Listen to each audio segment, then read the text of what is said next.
You got to ask Tom Vialle why you don't get into it. Just mindset, like, hey, I ain't going to get into it. You call me ugly? Cool. I'm ugly as hell. That's Tom Vialle.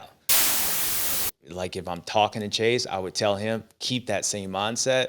I think it helps KTM. It helps Chase to know that, hey, all right, as good as we are, we can be better. The bike isn't as good as we need it to be to chase these guys. Those guys at Honda and everyone else, they're continuing to work in. And I think we got a little bit somewhat false sense or whatever decision to make. Maybe it was KTM. They wanted to go for it. Chase didn't, vice versa. But nonetheless, when it's his time to come in the game, he be Aaron Rodgering that ass. And that's what Justin Cooper was trying to do.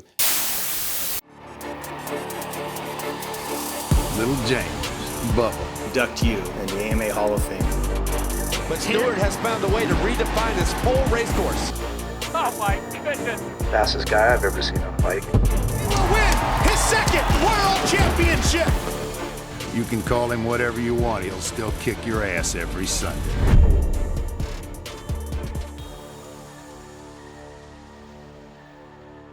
What's up, guys? You know who it is, your boy JS7, and you know where we at. We at the Rewind, baby, for round 3 from Thunder Valley, Denver, Colorado. Mile high, maybe a little over a mile, but we at elevation. So you know what that means. There's going to be a lot of down on power, a lot of guys that's out of breath, but the action was packed. Last weekend in Hangtown, we saw Chase Sexton, number 4, come out and ride like my old boy RC. Sexton, 40th to first. Dominating performance. So would he continue that this weekend with the KTM? Was it really better, or was it Chase Sexton? And with Danger Boy, was it Tom Vialle, or was it just simply a mistake? Well, we found out this weekend. We got a lot of answers, but still a lot of questions to be answered as well. So you know what we got to do from round 3, Thunder Valley. Let's get into it, people. So this weekend at Thunder Valley, the track was the same layout as last year.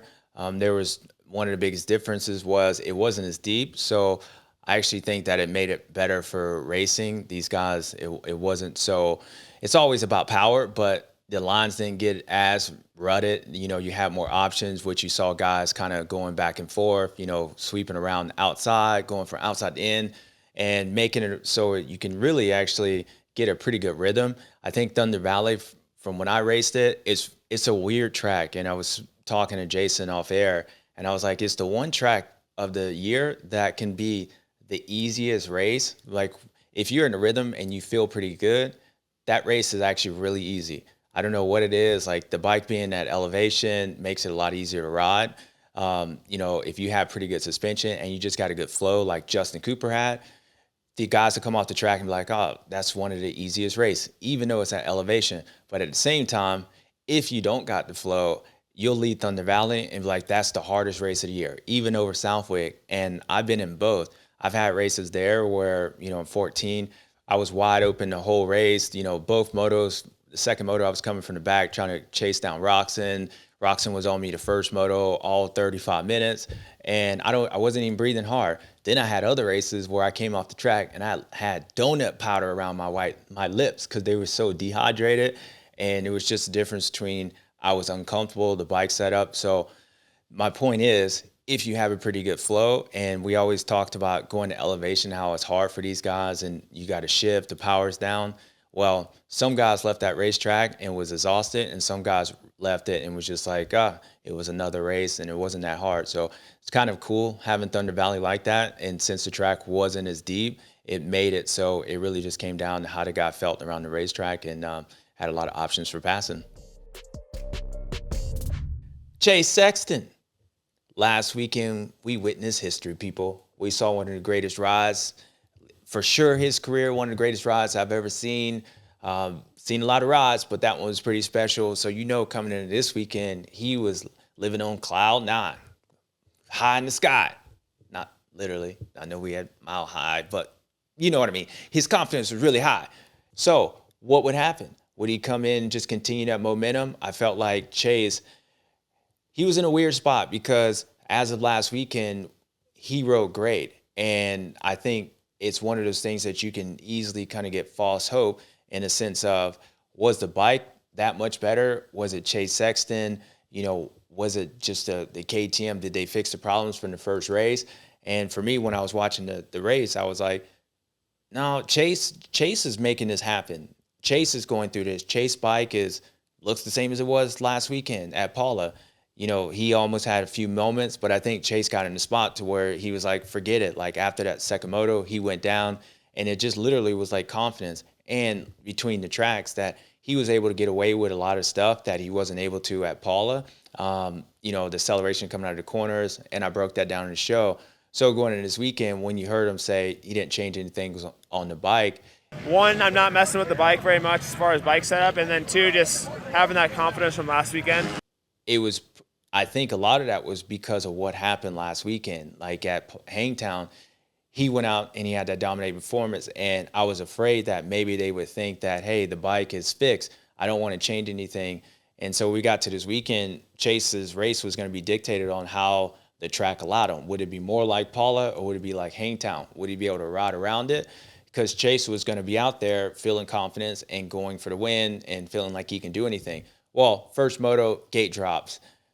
He doesn't get a great start. Personally, if you're asking me, I think if I'm Chase Sexton, I'm lining up on the inside of Jett Lawrence every time, because I never really get off the gate ahead of him. And the one time that I did this weekend in second moto, it was the first time basically I've seen him. He lined up on the inside of Jett Lawrence. Jett Lawrence still beats him off the gate, but Chase can block everybody else on the inside, gets out. Well, nonetheless, first moto, gate drop. Chase is behind Jett. Now, Jett was in a spot to where he really wasn't pushing it. Hunter, the Honda guys, they didn't get the best of starts. It was Justin Cooper out in the whole shot, but Chase ended up kind of right behind Jett. And when you were watching him, it was like either one or two things were happening. Either he was just waiting, like last weekend. The one thing in that second moto, the one thing Chase has right now is that confidence that he can be far back. He can run these guys down. We already know he's in shape. He did that at Paula. And even last year, he was always pretty strong to the end of the races. So he has the confidence that if I'm within, I would say that like the Cooper Webb effect, what Hayden Deegan has right now is that if I'm within, 5-6 seconds, I'm strong enough and I can come up. And last weekend, he was so much faster than everybody else that he probably had the belief that at the end of the motos, at some point, I'm going to kick it in gear. And what happened last weekend, it would do the same. So it was either that or he was uncomfortable. So we were kind of just waiting for him to see what happened. Well, the Honda guys, started getting into form. Hunter started going. He started getting his rhythm. And at that point, Jett started getting his rhythm. This is where I think Chase might have made a mistake, because you had all this momentum from last weekend. And when Jett was trying to figure out his bike, and at this point, Jett was trying to figure out, okay, is this guy going to ride like he did last weekend? When is Chase going to come up? They started pulling away. When is Chase going to come up? Well, it allowed Jett to get in rhythm, and then Hunter got in rhythm, and they pulled away. Well, Chase started trying to go fast. They pulled a gap on him. It was probably like 5 or 6 seconds. And then at that point, Chase started going fast. And then we saw him make mistakes because they started running 215s, and Hunter and Jett 215s, 217s. And then Chase was like in the 219s. And then Chase went down to 218. Then he went down to the same lap times as those guys. And so you were wondering, this was around halfway. You were trying to figure out, okay, is he going to come up? Well, Chase started making mistakes. Chase couldn't catch those guys, and then Chase eventually hit the ground. And I think when you look at his motorcycle, and when I was watching it, it looked exactly like it did at Paula. The difference was Chase was going off his mindset as last weekend in Hangtown. So Chase was like, I'll be able to ride around it. And all year long, Chase has been phenomenal. Like we talk, it doesn't look like he's always going to crash. The difference between the KTM and the Honda, it looked like he was on edge. At any minute, he can go down. Even though the kid looked, super smooth, you just knew that that line was very easy to cross. Well, since on the KTM, I said he had to be able to ride this bike different, and it was easy to override it. Well, I think what happened last weekend put Chase in a weird spot, and even with the team, was that maybe they thought that, hey, the bike is pretty good, we don't need to change anything, and that I'll be able to ride around it. And I think all year long, we haven't seen Chase make mistakes like he did this weekend. And a lot of that comes from Chase's confidence of what happened last weekend at Hangtown, and the sense of when your bike's not good, and let me rephrase that. When your bike's not as good as you want it to be to ride at the level that you want, you ride cautiously. Like you say, okay, I can't go fast here. I have to make my way, slowly continue to build. And Chase has been doing that all year. That's why he's gotten better. When you feel like, all right, my bike is not as good, but I'm confident, you ride like you did last weekend in the second moto. Like, I don't care. And I mentioned that, hey, Chase made it happen. Chase almost crashed 10 times last weekend as well, but Chase was able to save it. The track was different than it was at Paula. So a lot of things that Chase was almost, his bike was slower, so he was getting ready for it. He still almost went down because the thing was kicking around. Chase was able to ride around that. Well, this weekend, Chase tried doing that, and then again, it caught him out. I think a part of that, as I was saying, is his confidence to be able to like, nope, I'm still going to win this race. And I think it bit him this weekend because the bike wasn't there. The bike wasn't, as good as to be able to race that level, to be able to come back from 10 seconds down or how far he was behind Jett. It wasn't there yet. And Chase started trying to make that happen. And I think for us, that's why Chase, we saw a lot of mistakes from him, and that's why he hit the ground. I know Chase probably knows that. And I would say that race this weekend, seeing Chase hit the ground, he's been so good at not doing that this year. I would say that was an odd race compared to in years past. That was the normal. So a lot of that came, again, from Chase's mindset. It is the right mindset. I love his being aggressive. I think he's probably, like, if I'm talking to Chase, I would tell him, keep that same mindset. I think it helps KTM. It helps Chase to know that, hey, all right, as good as we are, we can be better. The bike isn't as good as we need it to be to chase these guys. Those guys at Honda and everyone else, they're continuing to work in. And I think we got a little bit somewhat false sense, or whatever decision make. Maybe it was KTM. They wanted to go for it. Chase didn't, vice versa. But nonetheless, I think this weekend makes KTM continue to work for and realize that, okay, we got our rider. Chase realized, like, hey, my bike is good. Some places I can ride around it, but we still need to continue to work on this motorcycle so it's a lot easier. And this weekend probably showed him that that was the case, and hopefully he doesn't lose his confidence, which I don't think he will. But Chase Sexton, he looked good to me in practice. He looked good. Even though he wasn't fast, I look at the way guys look on the body, on the motorcycle, his body position, and his confidence. You could tell when guys are confident. Chase, to me, was talking about, like, he rode like he knew he was going to win. Like, he rode that everything was about just getting to the motos, let me get into the motos. And as I said with Jett Lawrence last weekend at Hangtown, that he wasn't doing a lot of laps in practice. He was trying to find lines around the racetrack to, instead of like, okay, I'm gonna just go do fast laps to build my confidence. Chase already had that confidence. Jett had that confidence last weekend, so they were just trying to get to the race and find setups for the race, find lines for the race, and that's the way Chase rode in practice, which was a good thing. I just think they figured out that, hey, they need to continue working. I'm sure they will, and they're still right there. So when you're looking at the KTM, I think the one thing that was different this weekend, even compared to Hangtown and Paula, was that the track wasn't as deep. So I think KTM was basing off okay, if the track would be deep, it would be a little bit slower, the ruts, and where Chase was good at last weekend, even though the bike would kick sideways at the end of the ruts, going down the hill, since he had his suspension is a little bit more dead compared to some of the most other bikes, that everything would just be slower. Once you get to the bottom, the thing would kick, but you would already kind of know that was going to happen, so you could prepare. Well, what he was struggling with at Paula was rebound and coming out of the corner, the acceleration. So if this track here at Thunder Valley was more like it normally was, where it was kind of deep, had a lot of ruts, things would slow down quite a bit. Well, it wasn't. It was a lot drier, which means you had to have a bike that kind of worked more on acceleration. Since everything was drier, the track was really slippery, the bike that the tires stayed on the ground would be better. Well, that's what Chase struggled with at Paula. Hangtown, the way the track was, he was able to ride around it. So when you look at the race and how everything played out, and really just the soil, that's where KTM, they end up struggling, because the one thing that I felt like they got two things that go for them. Since the frame has a little bit more flex to it, the side to side, when it hits, it just has more flex. It can be stiff, but it just has more flex to the frame. I think the KTMs always work really good on flat, hard packed corners.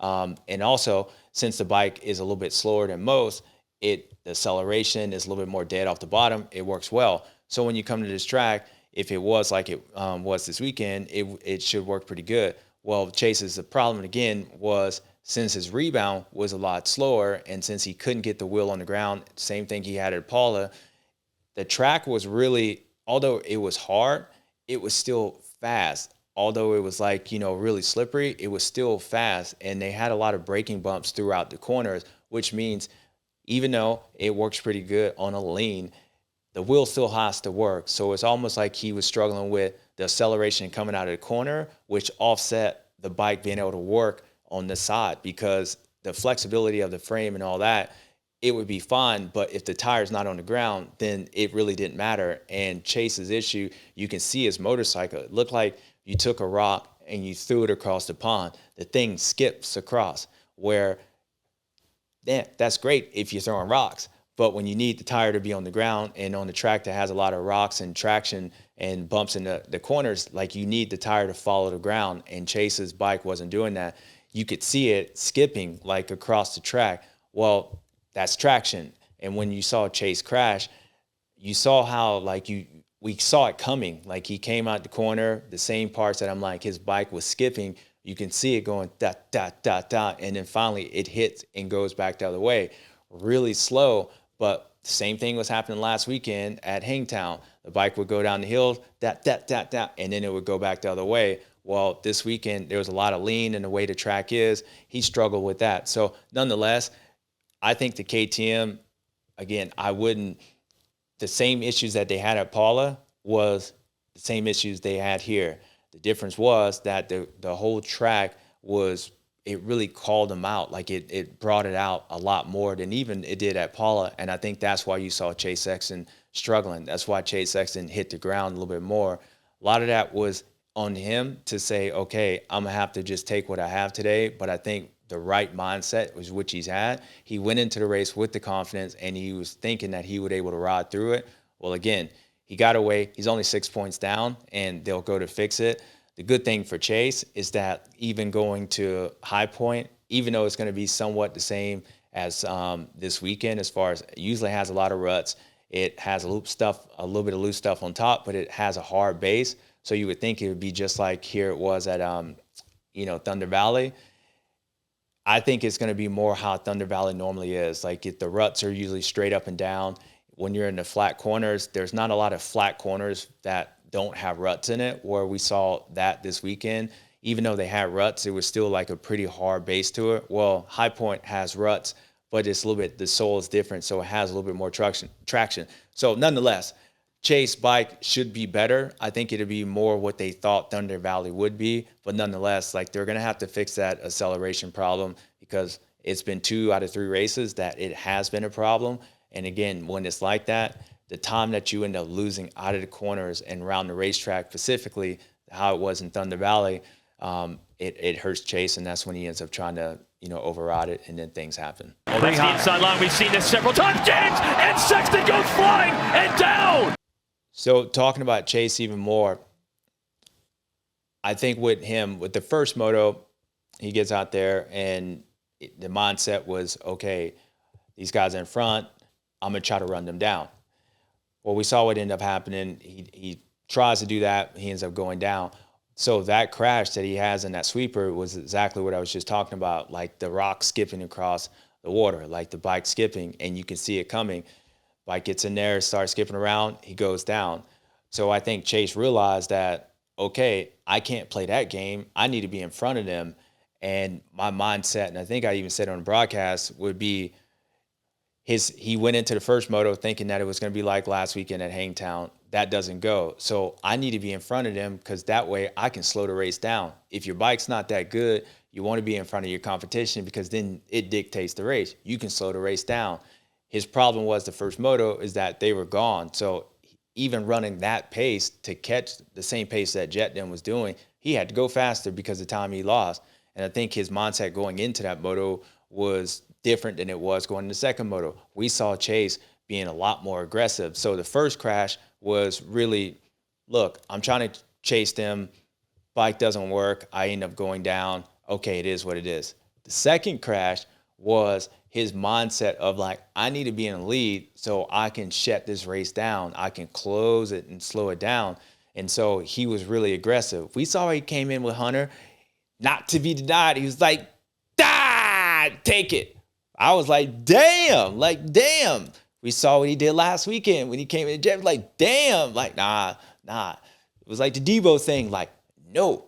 Well, that's how he went in, and he was really aggressive trying to get around Justin Cooper. So I believe a lot of that was because Chase was like, I need to be up front. I'm going to slow this race down, because if they run that pace and I feel like I have to go that fast, I'm probably going to struggle. The bike probably is not feeling that good today. And when I went fast earlier, I was hitting the ground. So I need to slow this race down. So when he goes in and tries to pass Justin Cooper, yeah, it was an aggressive. I think what he was trying to do was the right thing. I think he just did it in a spot that Justin Cooper didn't see him. So Justin Cooper kept running in that moment. They did fix that section a little bit, so it was a lot more loose than it was earlier and earlier motos. But his reasoning for going in there to do it, he wanted to be in the lead so he can slow down. He just went in there, came up short. The bike, both wheels slid away from him, and he was on the ground. So you can look at it as it was too much. He was over, like, really too aggressive. What was he thinking? I don't see it that way. I know what he was trying to do. I just think he went in there and Justin didn't slow down. Justin kept going in because he didn't even see him. That now Chase is in a spot to where this probably ain't going to end well. And luckily for him and Justin, that Chase went down. He didn't get hurt, but it was one of those moves that Chase needed to be up front. He wanted to be up front. And to me, it was, he realized in between motos that I need to be up front. I need to start ahead of those guys. Then I'll slow the race down and I'll take my chances. And if I feel like if I'm in front of Jett or those guys, I have a chance to win the race. He couldn't come from the pack, and that was the difference. So the first crash, more bikes thing than the first moto. Second one was his mindset of knowing I need to be in the lead so I can slow this race down, and then we can go racing. So we talked about Chase Sexton, and we thought he was going to be in the position most likely that the other guy was, and this guy was Justin Cooper. Justin Cooper was the one who emerged this weekend, is like, damn, like, where did that come from? Well, if you've been paying attention to the show and you've been paying attention to Justin Cooper, like, you know it was coming. Justin rode great. Justin's bike looked the best out of everyone. And I know last year, like, he's always done well at this racetrack, but because of the way everything played out this year, and Yamaha, you got to give Star Racing Yamaha a lot of credit, because they allowed Justin Cooper, just like Hunter Lawrence, to slowly get his rhythm into this 450. We saw it with Supercross. Like, he was there, like, he's always rode good. I thought he was going to be a pretty good 450 rider, very smooth. Even though he's smaller, very smooth. And he got better. Then he started having some poles in qualifying. So the first race he comes in, he rides good. And this weekend, he got a whole shot, and you're like, okay, this is Justin Cooper. Oh, Justin Cooper was like 250 class, got out front and start pulling away. Yamaha had the double D's effect. That's how that thing was working. It had traction. Them things were like the one opposite of what we were talking about with the KTM. The Yamaha was playing it. And even more than the Honda, Justin Cooper looked comfortable. It looked really easy for him to do it. And you could just tell the confidence lap after lap. Even though the what happened the first moto happens the second moto, it was a little bit longer in the second moto. He looked a little bit more comfortable in the second moto. And if he continues this, then Justin Cooper will win a race. But a lot of that came down to was because of how the year went out. He showed up in that first moto, and when he's starting to lead the race, it wasn't, oh my gosh, like, I got a whole shot. What do I do with this?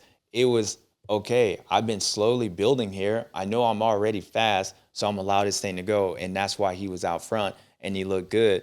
And eventually he'll finish that thing off. I just think Justin Cooper was getting that. It was all the combination of how the year's been and the fact that he likes this track, the fact that the bike was really good.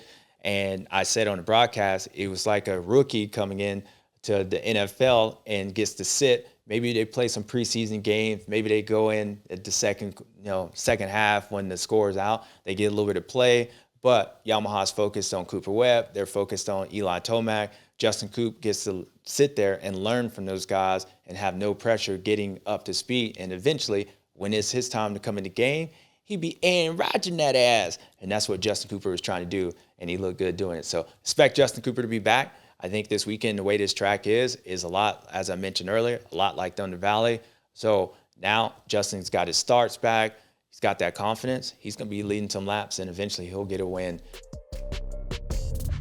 The Lawrences, the brothers. I'm going to have to keep them, I used to say separated because they were like, yeah, Jett was winning and then Hunter was building that confidence. But now it's kind of like when you talk about one, you got to talk about the other because they're finishing and they're battling each other and they're going 1 and 2. So the Lawrences. But I'm going to talk about Hunter first. It was the first moto when the gate drops. We're so used to both Hondas up front. Justin Cooper pulls a whole shot, and those guys were like mid-pack.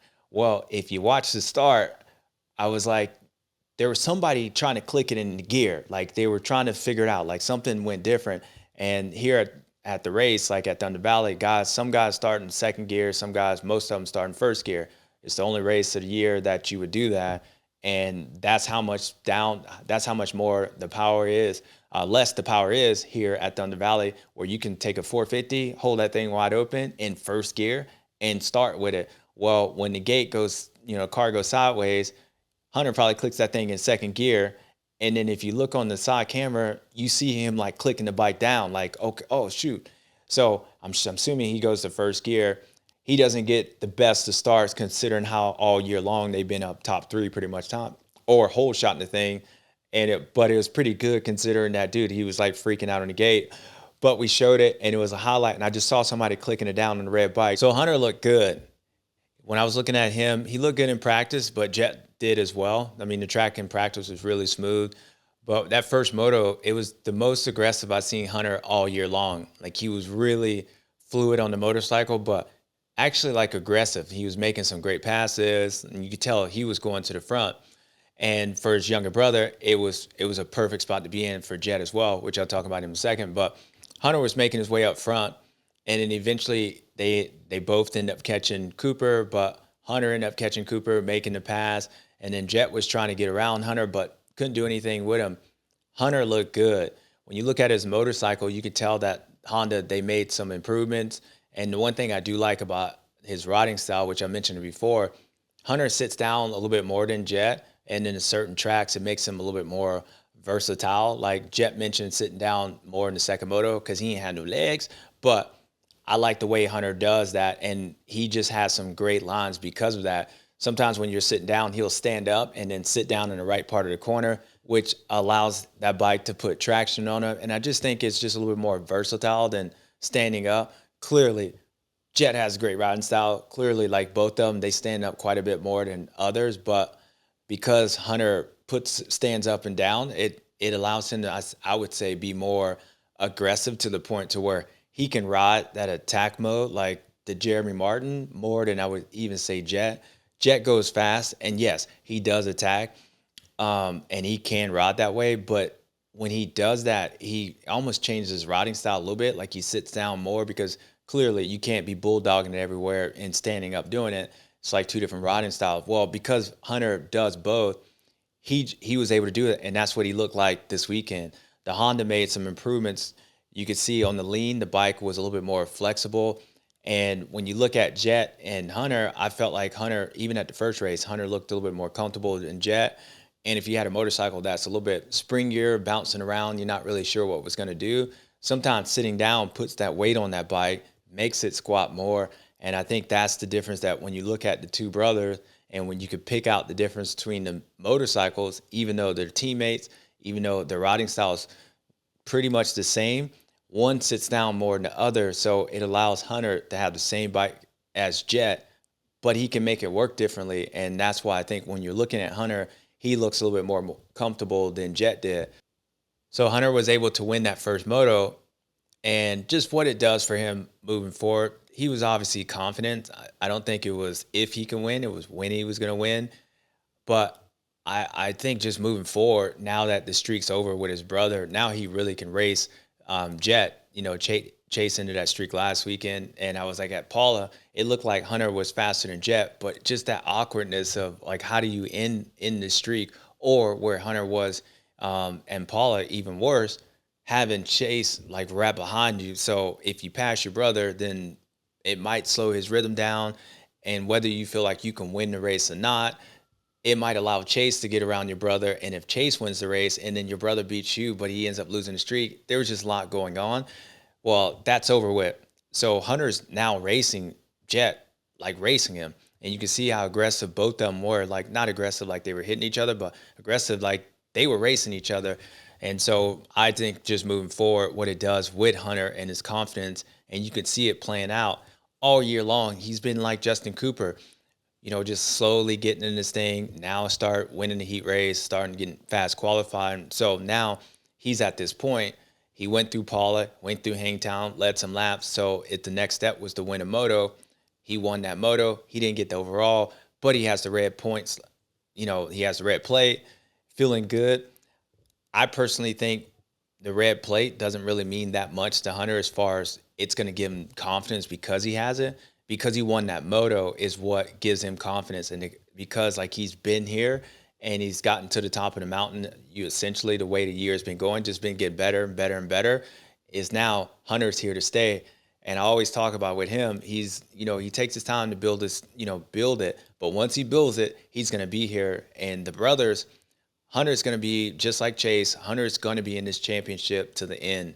And I think Jett knows that. And if I'm Jett, I would probably not want to race Hunter because he doesn't really make a lot of mistakes. We know he's strong and he knows everything about you. So it's going to be really hard. And at the end of the day, I do think, as I was mentioning before, his style allows him to have a little bit more versatility than you as far as when the bike's not working. I feel like Hunter, because he sits down a little bit more, he can ride around it. Again, that's not taking a knock because your style pretty damn good too. But overall, Hunter Lawrence did something this weekend. And you could just see what Chase was able to do last weekend, open up the thing, open up this field, not for Hunter, because Hunter always felt like he was there, but you see Justin Cooper, you see even Barsha, everybody seemed like they were riding a little bit with a little bit more pep in their step. Anderson, he was ready to crack that wallet open. He thought better not for Susie, but I mean, Siggy, but everybody believes. But the next guy, they might believe, but he shuts him down pretty quick. Last weekend, we saw Jett Lawrence hit. His body was still up there like Alex Martin was. Like he hit the ground. He was all beat up. Sure that those. Oh, Jett! Jett is down! Down hard on the downhill! I felt like Jett was going to come in this weekend and do exactly what he did. I feel like he was going to come out there, make a statement in practice, which that's what he did. Wasn't really worried about, it wasn't shocking that he was fast in practice because, he rode last weekend, and even last weekend in the second moto, at one point, he was going fast. His body just didn't last.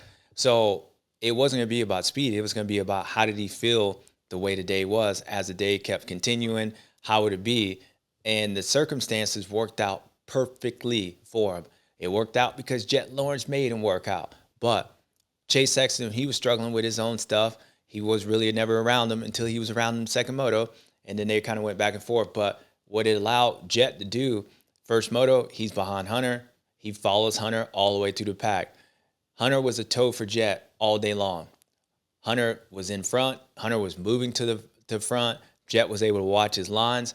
And because it's his brother, I think that part of just being comfortable and not really having the stress, it allowed Jett to really ride that race and just kind of get into the rhythm and save his energy. And that's what ends up happening as the day goes on, because you hear him at the end of the race talk about he couldn't even feel his legs. Clearly, the kid was struggling, not for speed, but just endurance as far as, one, he didn't ride all week, and then two, I'm sure his shoulder and leg was starting to give out.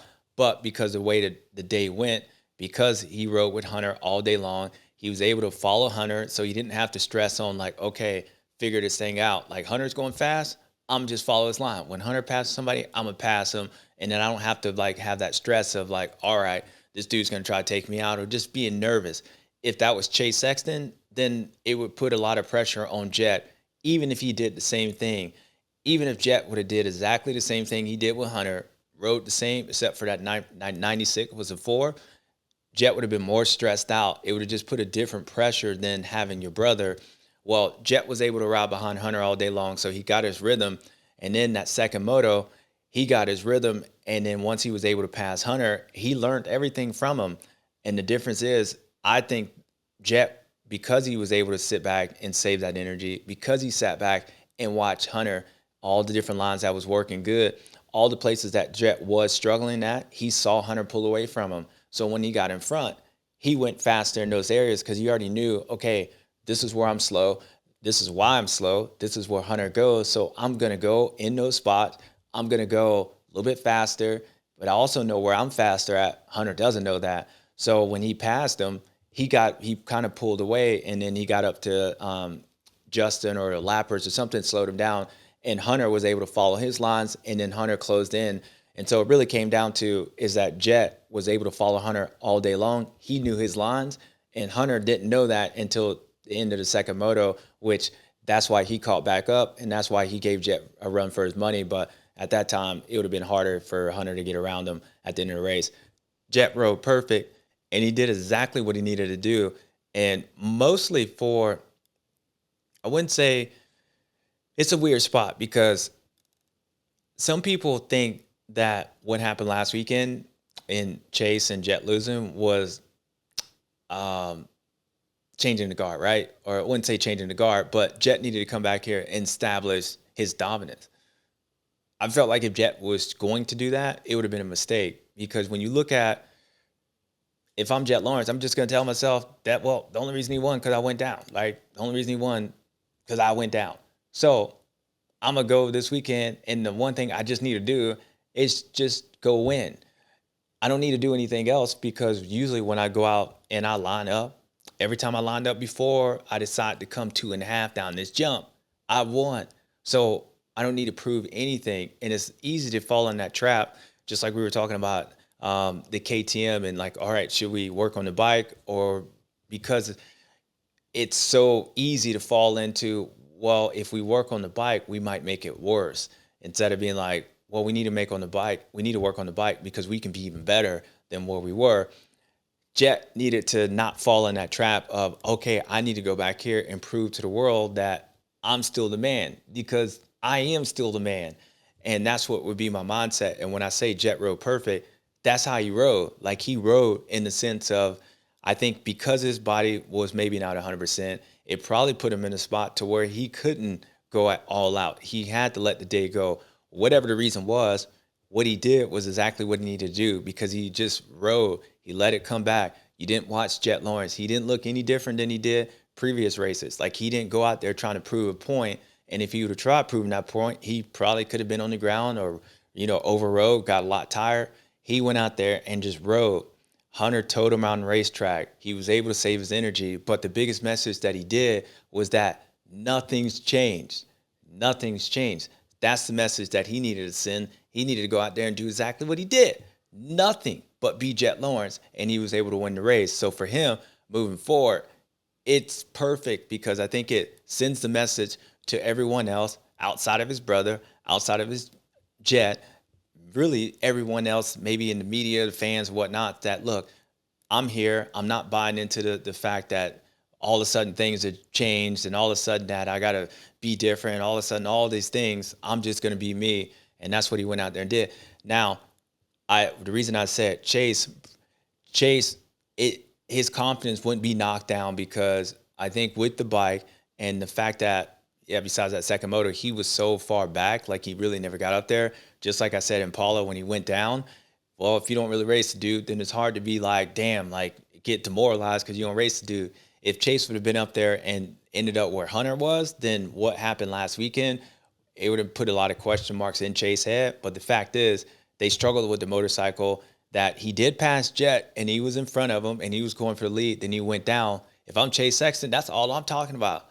That's all I can talk about, because, I couldn't catch him because, hey, look, I was struggling with the motorcycle. No one can catch anybody if they're struggling with the motorcycle. First moto, then I go down. Second moto, I passed the dude. Like, I was on my way to the win, and then I went down. That's all we need to talk about. So Chase's mindset is that. Jett's mindset is nothing besides I'm Jett Lawrence. And that's why both of them, I think, again, they will be able to go forward, moving forward, just feeling 100% confidence that if my bike's good, if I'm Chase Sexton, I've just dominated these fools. I came from last, dominated these fools. And if I'm Jett Lawrence, Only reason he dominated these fools because I was on the ground. So that's our scenario.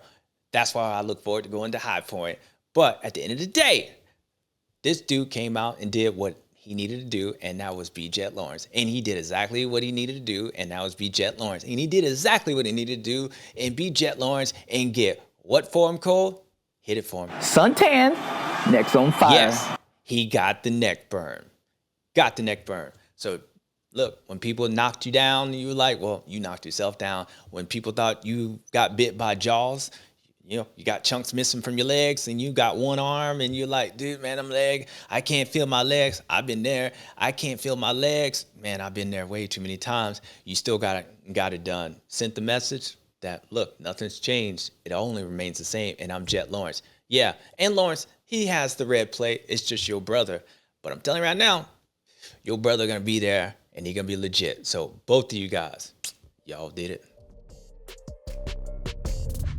Now, the 250 class. Yeah, it was cute. Tom ran into me. That was, he went down, but. These boys have been falling into the danger zone. Hayden Deegan just woke up. Like he woke up. We saw him have a baby last year. He may be adopting some babies. I don't know. But you go back to the first moto, the way he won in Paula, how he won it with Levi.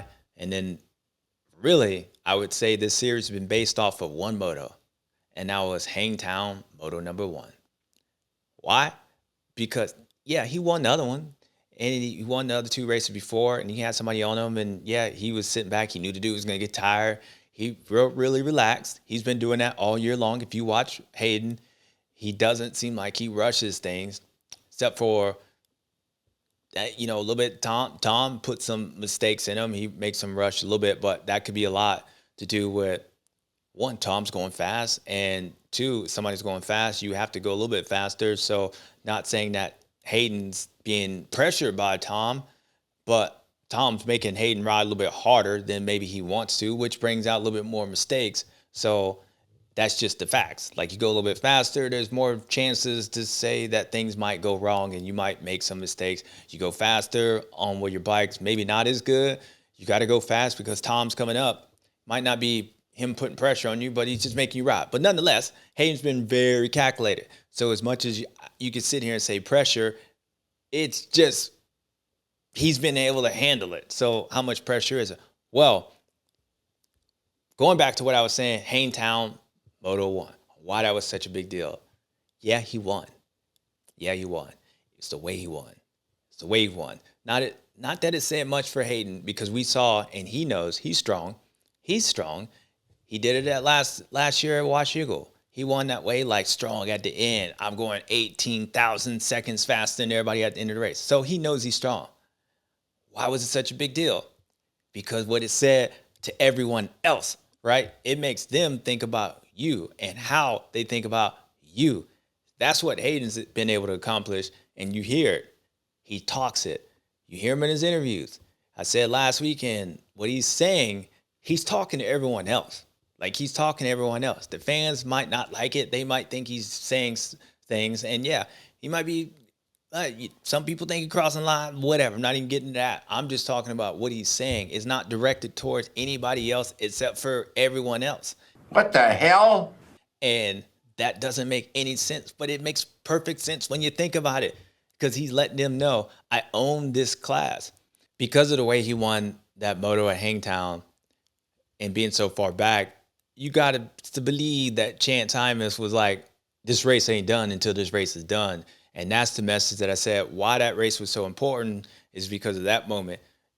He is strong. He knows he's strong. But it just makes those guys know that, look, even 10 seconds out front, and particularly Chance Hymas, because he was the one that got ran down, Hayden's still here. Like, he's still going to come. Like, oh, man, I 20 into it, 25.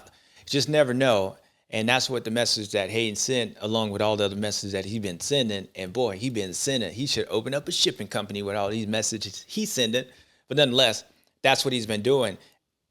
It's been cool to watch, like, somebody just really kind of grow up and take control of a class. Like, really, like, you usually see it coming, but it's almost like he's talked himself and talked his way into it. And he's been backing it up. Trust me, he's been backing it up. But because the way he carries himself and all the other things that he's doing, and he's convinced himself that it's his class. Now, with Hayden, there's two other issues. One of them is Tom Vialle. Tom Vialle just don't care. It ain't that he don't care about Hayden. He just don't care. He just ain't going to get into it. Why he don't get into it?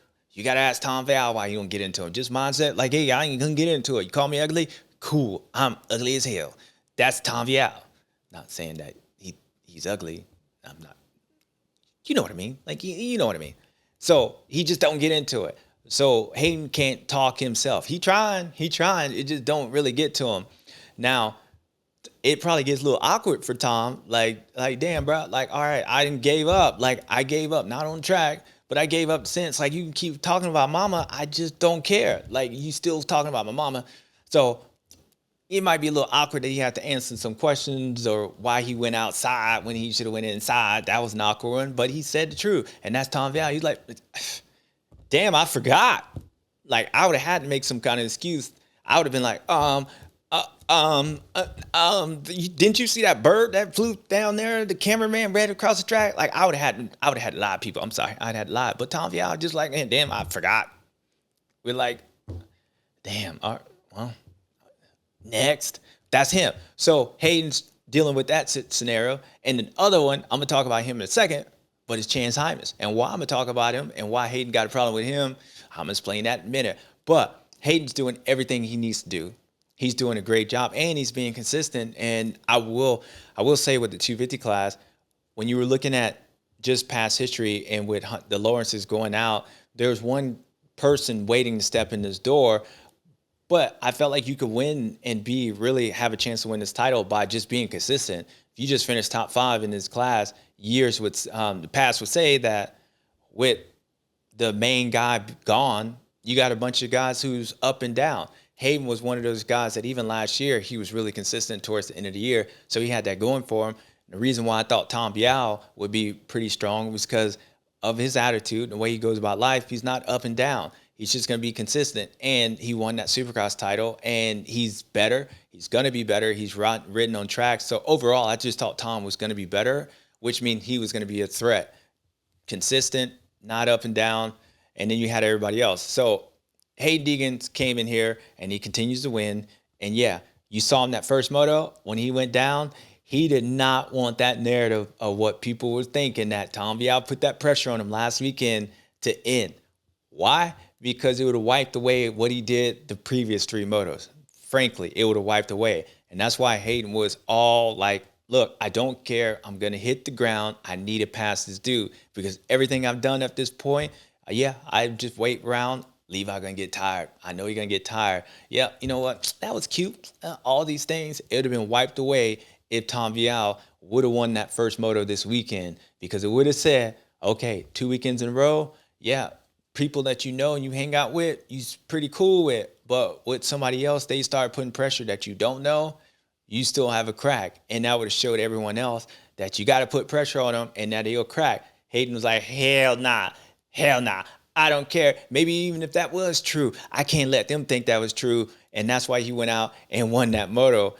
So the 250 class has been really about mindset and going forward, because Tom Vialle, you got one mindset, and Hayden Deegan got another mindset. And now you got a third mindset, Chance Hymas.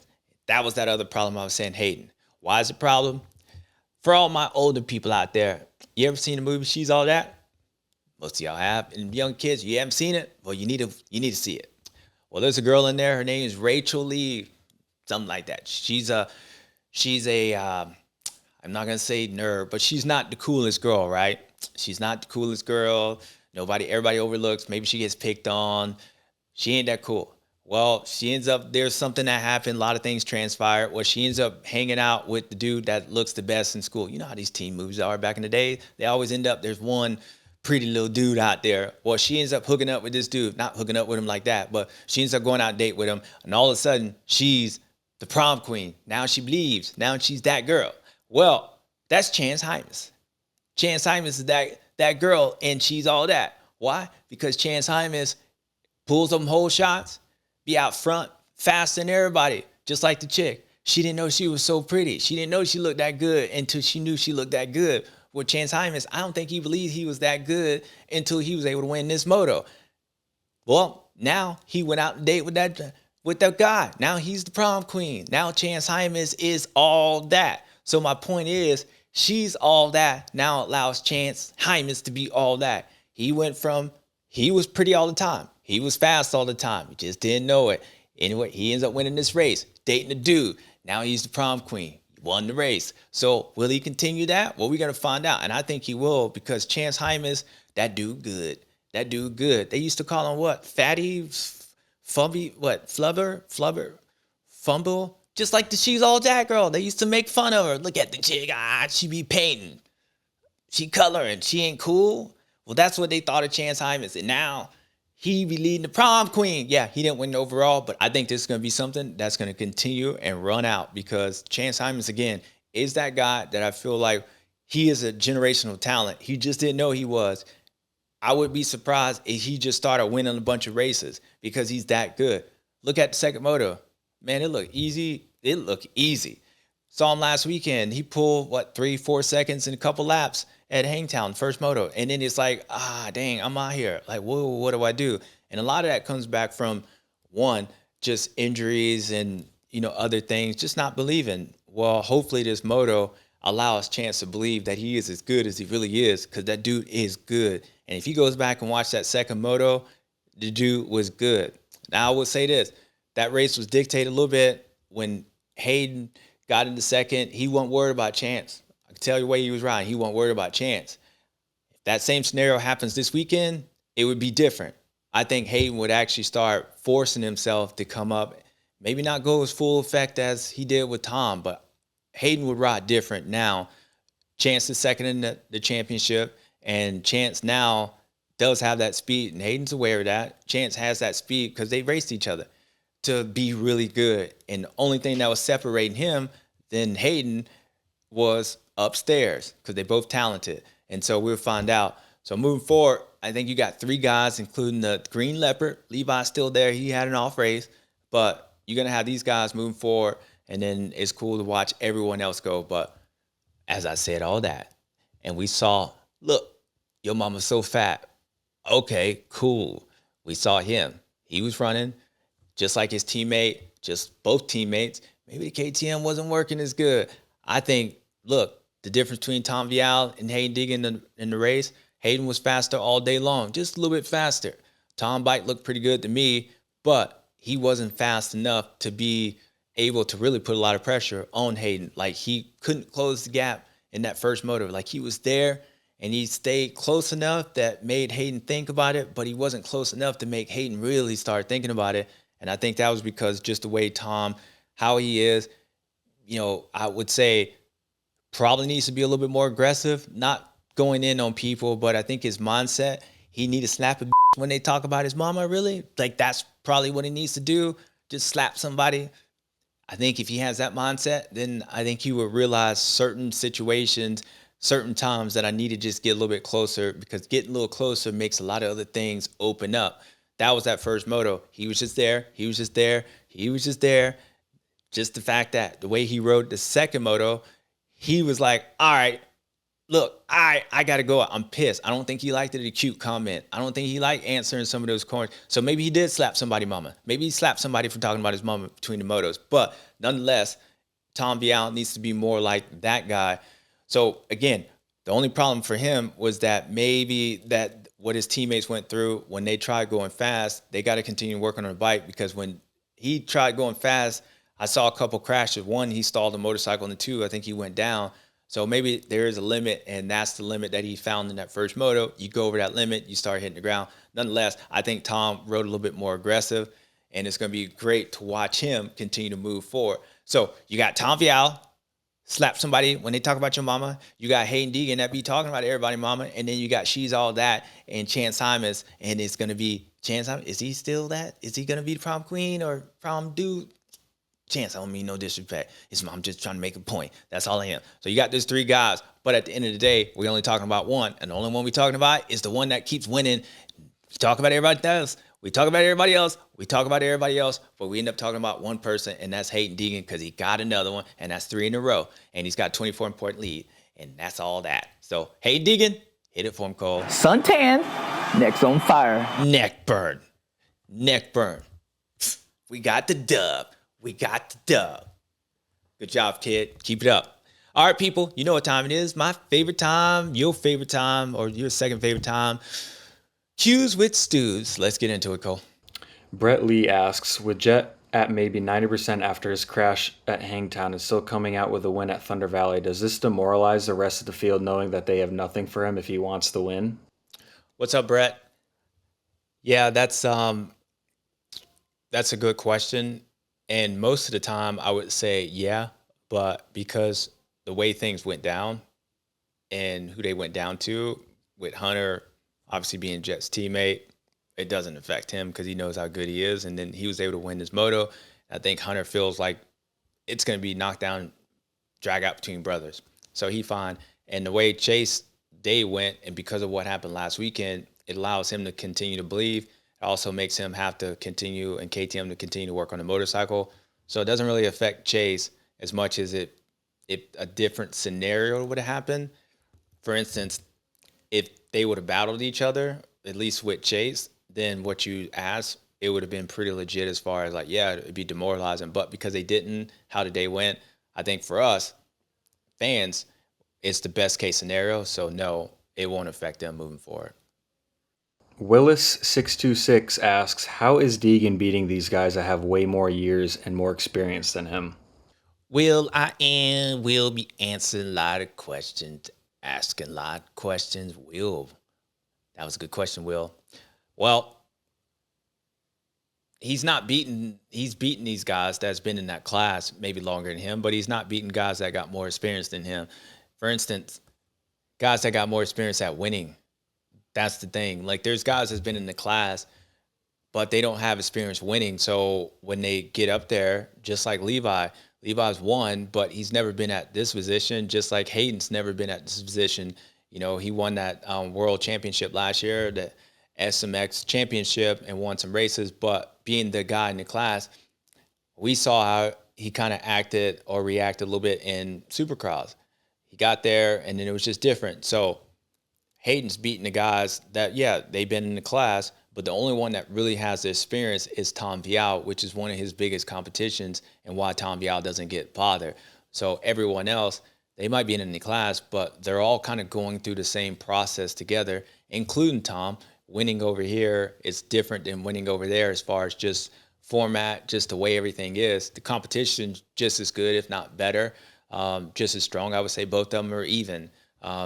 So the competition is good, but just the difference of being here.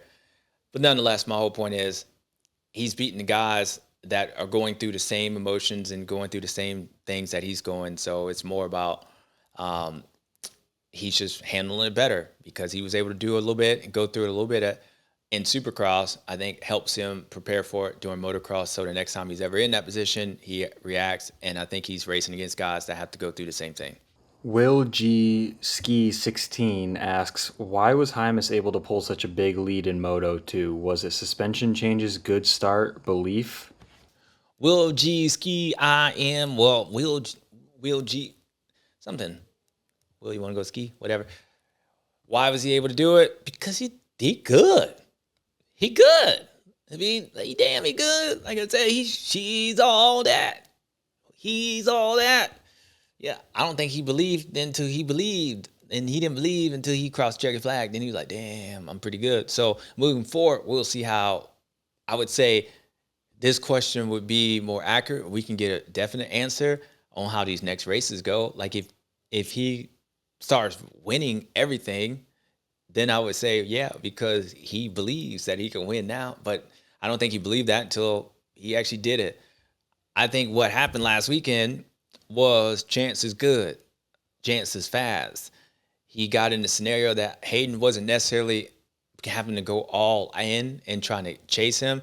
There was points of that race that Hayden started closing the gap, but I think it was because, one, Chance was out front. Chance had a good pace, and Chance was racing as, y'all going to keep letting me, like, when is this not going to happen? Like, when is this not going to happen? So Chance was in that mindset of like, okay, eventually I'm not going to win because I haven't won before, rather than I believe I can win and it's just going to happen. So they started closing in on him. Hayden started closing in on him, but that was because Tom Vialle was coming, and then Tom Vialle fell. And so then the Joe Shimoda started coming. So it was a lot of that, but Hayden wasn't necessarily going 100% towards Chance. Chance wasn't 100% thinking that he can win, but now he knows he can win, and Hayden's going to be 100% trying to go at him. So as the next couple races, we'll answer that question officially. Was it because of confidence? But right now, I say because that boy good. That's it. Adam Volk BMX asks, does a less rip track benefit Jett while injured? What up, Adam BMX? Yes, this weekend, for sure, having a less rip track, I would say it helped Jett as far as just the ruts, really. I mean, if you got all these ruts, and that's how Thunder Valley is, then you have to be holding on, because the tires that these guys use, the Dunlops, they're aggressive tires. They work great, but they're aggressive, and they try to pull in the ruts. That's why guys will switch tires depending on how the rut is, how long it is. And so if you got a hurt shoulder, or it's harder for you to hang on, and you got a lot of ruts, that becomes an issue. I would say it helped him. It's not the reason why if it was Rip, would he would have won? I mean, probably. There's a good chance because dude's that good. But it was a good scenario to be able to not have it as deep, and how the whole day went. Just Jett, it allowed things to happen a little bit easier for Jett to make things happen. So I'm not going to say anything that helps him to win besides he's that good, but for sure, I'm sure he was happy when he saw that track wasn't as deep as it normally was. This is more of a general question, but Jay Boosh asks, how much control does a rider have over parts used on a bike setup? Jay Boosh. I don't know. That's a really good question, and there's two answers for it. None, because I've been in that none side of things, and then I've been in the side of things that I got a lot of control in it. So just depending on the team, there's new bikes that's coming out. There's a lot of politics that come in everything. You got to make money. You got to make sales. You got to sell to the J Booshes, whatever. But sometimes teams have a little bit harder time to switch bikes, or even if riders want certain parts that are not necessarily on bikes that you can buy. And plus there's rules to this game and all that. So there's certain teams in some places that you got a lot of input and you can do a lot of things. And then there's sometimes that you have your box of parts and that's your sandbox. You get to play, make whatever you can, but that's your box. So not bad, just different. And it's not one team, it's all teams just in different points. It just depends what's happening everywhere else. So it's not a budget thing, which, I mean, it is a budget thing, but yeah, here, there, Jay Boosh, good question. Decano asks, with Hunter progressing and showing consistency, is Hunter a bigger title threat than Chase? Good question. And I'm going to answer like this. We shall find out. We shall find out. I would say it's a weird scenario because they all know each other. I mean, they are all teammates. Honda had last year teammates on teammate crime. Then they got teammate on brother teammate crime, brother on brother crime, whatever. So they know each other. So it's not like a difference. So I think Chase feels like he knows Jett. Jett knows like he knows Chase, and you know what I mean. So I don't think it's I wouldn't say Hunter is more favorite. I wouldn't disrespect Chase like that. You can see that maybe Hunter is slighter favorite a little bit because one maybe knows his brother, and his brother ride different towards him than he would Chase in a scenario. But as far as just riding, they both damn good. They both are title favorites. So I think we're gonna find out. Just Hunter is new to this class. Chase has so much motivation, and the team KTM has so much motivation to beat and win that just because the Hunter being his brother, his motivation and team's motivation maybe offsets that a little bit. So I would say dead even. Yeah, one guy maybe has issues, but Chase he wasn't crashing like he was last year. So they're both pretty consistent, and we saw what Chase did last weekend, so you can't erase that. So when he goes in Chase mode, whatever that mode is, that dude pretty damn good. So nonetheless, great question. We're going to find out. They both pretty good, and they both threats. I will say they both threats. Jett knows they threats. They threats. So that's real. All right, people, I do think this is the last question. Great question. So thank you as always. Now we go on to the next one. My second favorite time, your favorite time, stews and stews. Keep it simple, keep it short. First stew is the one and only Danger Boy. Danger Boy. I would normally start off with 450, but I'm starting off with 250 because 450 went first this weekend. So I'm going to switch it back up, just get it back in the schedule. But Danger Boy. Now look, you may be muddling line a little bit. You might be muddling line like some of your comments and stuff. Look, it's great TV, and I know what you mean. But you be making Tom Vialle, which Tom Vialle don't get mad at nobody, and maybe he ain't mad, but you be talking to him, and he don't want you talking to him, so he be go out there ride, so he can stop talking to him. But he did go outside, and I don't know why he went outside. He forgot to go inside, and you went inside, and damn, that was a nice inside pass. You knew what you needed to do, and you go out and do it. So you might be muddling line, but your only line that you be muddling is the line that wins. And that's all you need to do, because all you do is get the dub. And all you do when you get the dub is you get a stew. And that's what you are. So, hey, Deegan, keep it up. You a stew. Now, my next one is Jett Lawrence.